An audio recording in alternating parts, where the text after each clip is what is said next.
Terima kasih Anda masih bersama kami. Bagi Anda yang baru saja bergabung, kami hadirkan kembali 3 berita utama hari ini. Polisi tangkap pelaku penembakan di Palembang. Motif penembakan sakit hati. Hasil tes psikologi terhadap tersangka utama berinisial IS terindikasi mengalami gangguan psikologis. Ketua KONI Sumatera Selatan divonis 1 tahun penjara kasus korupsi dana hibah KONI.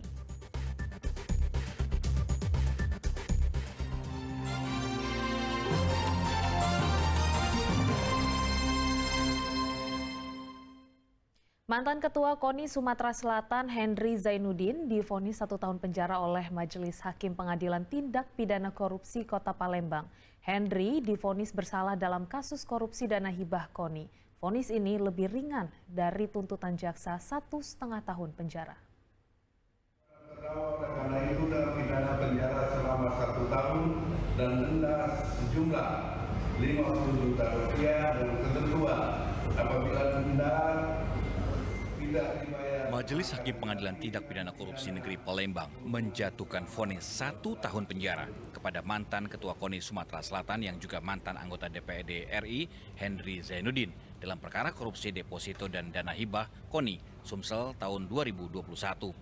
Dalam amar putusannya, Majelis Hakim menilai terdakwa Henry Zainuddin telah terbukti secara sah dan meyakinkan melakukan tindak pidana korupsi secara bersama-sama serta memperkaya diri sendiri atau korporasi. Vonis ini jauh lebih rendah dari tuntutan jaksa yang menuntut terdakwa 1,5 tahun penjara. Hal yang meringankan terdakwa adalah telah mengembalikan kerugian negara sebesar 3,4 miliar rupiah. Atas putusan hakim, tim penasihat hukum Henry Zainuddin yang meminta waktu untuk pikir-pikir sebelum melayangkan banding. Jadi kita tadi sudah dengar putusan dari majelis kan. Kalau kami menyatakan untuk pikir-pikir dulu karena kami menurut pendapat kami masih ada yang perlu kita pertimbangkan untuk mengajukan upaya lanjutan dari putusan ini.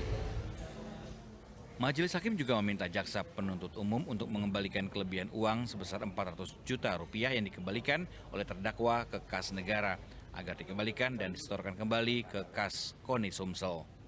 Sebelumnya, kasus yang menjerat mantan anggota DPD RI dan Ketua KONI Sumsel ini juga menjerat Sekretaris KONI dan juga Ketua Harian KONI Sumatera Selatan. Muhammad Ardian Saputra melaporkan dari Palembang.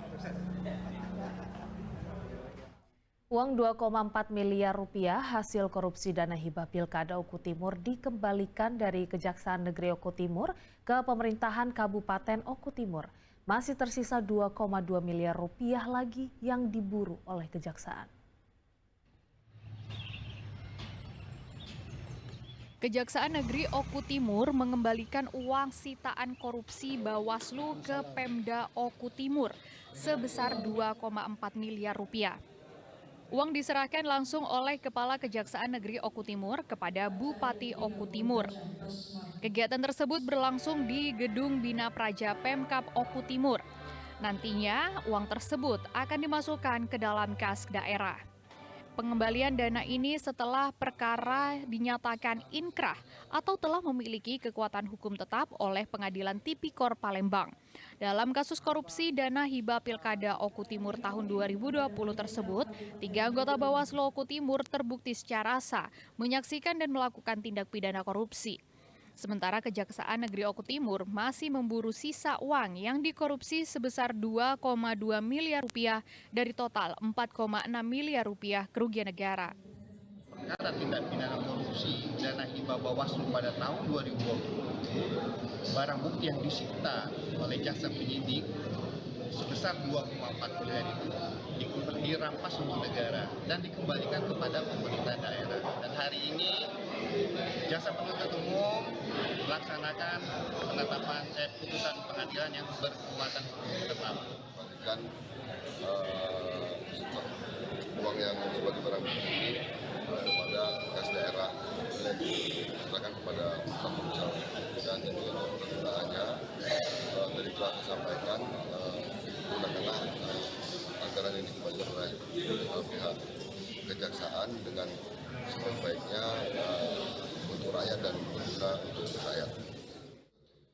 Pengadilan telah menyatakan 3 anggota Bawaslu Oku Timur bersalah atas perkara ini. Namun pihak Kejaksaan Negeri Oku Timur masih terus mengembangkan perkara korupsi dana hibah Pilkada Oku Timur tahun 2020 ini untuk mencari kemungkinan akan adanya tersangka baru dalam perkara tersebut. Dedi Irwansyah melaporkan dari Kabupaten Oku Timur. Warga desa Pedamaran 6 Kabupaten Ogan Komering Ilir menggelar aksi unjuk rasa di kantor kepala desa. Aksi ini menuntut kepala desa yang dianggap tidak transparan dalam mengelola dana desa. Warga desa Padamaram 6, Ogan Komering Ilir menggelar aksi unjuk rasa di kantor kepala desa. Dengan bawa poster dan spanduk, aksi mereka mendapatkan pengawalan dari polisi.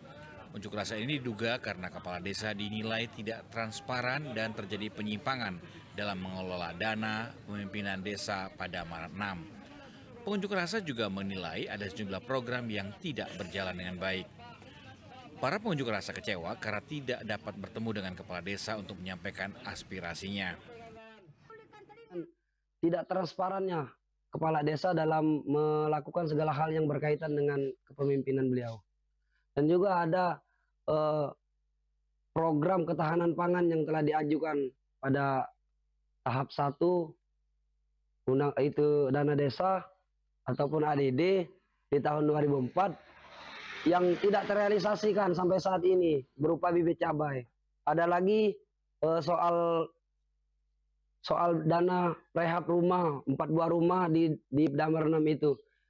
Ini demikian juga tidak terrealisasi dengan baik. Walau kecewa tidak mendapatkan respon dari pemerintah desa, warga akan kembali datang menggelar aksi unjuk rasa serupa dengan jumlah massa yang lebih besar. Dedi Irwansyah melaporkan dari Kabupaten Ogan Komering Ilir. Pelaku penembakan terhadap rekannya sendiri ditangkap polisi. Usai menembak, pelaku kabur ke Deli Serdang, Sumatera Utara. Motif penembakan karena sakit hati.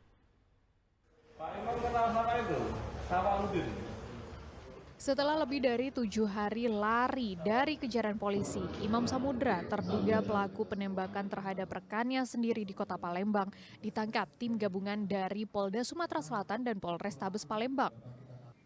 Usai penembakan Nugroho alias Mumuk yang merupakan rekannya sendiri, Imam langsung melarikan diri ke Deli Serdang. Terungkap tersangka nekat menghabisi korban karena merasa sakit hati. Sebelum penembakan terjadi, keduanya terlibat pertengkaran. Pelaku tidak terima proyek pembangunan perumahan dihentikan oleh korban. Terjadilah suatu peristiwa percekcokan yang ujungnya berakhir pada suatu penagihan pembagian fee atas pengamanan yang sebelumnya telah dengan satu kesepakatan secara lisan, namun tidak pernah terpenuhi hingga sebelum kejadian terjadi. Korban Nugroho alias Nunung tewas ditembak sebanyak 2 kali oleh tersangka saat sedang berkumpul bersama teman-temannya di sebuah toko di kawasan Jalan Azhari, Kalidoni, Palembang pada 2 September lalu. Atas perbuatannya, tersangka dijerat polisi dengan pasal 340 tentang pembunuhan berencana yang ancaman hukumannya paling lama 20 tahun penjara atau seumur hidup. Dedi Irwansyah melaporkan dari Kota Palembang.